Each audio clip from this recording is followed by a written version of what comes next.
اور ایک اور اہم خبر دیں گے آپ کو کہ اسلام آباد ہائی کورٹ کے جسٹس اعجاز اسحاق خان نے توہین عدالت کیس کی کاز لسٹ منسوخ ہونے کے معاملے پر سخت ریمارکس دیے. کہا کہ ایسا کرنے سے پہلے میری عدالت کی بنیادوں میں بارود رکھ کر اڑا دیتے.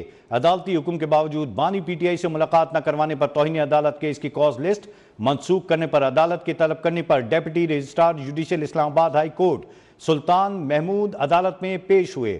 جسٹس سردار اعجاز اسحاق خان نے اسٹیٹ کاؤنسل سے استفسار کیا جو کچھ ہوا ہے کیا آپ اس میں ملوث ہیں؟ آپ نے کس کے کہنے پر کاز لسٹ منسوخ کی؟ کیس کی مزید سماعت کل تک کے لیے ملتوی کر دی گئی.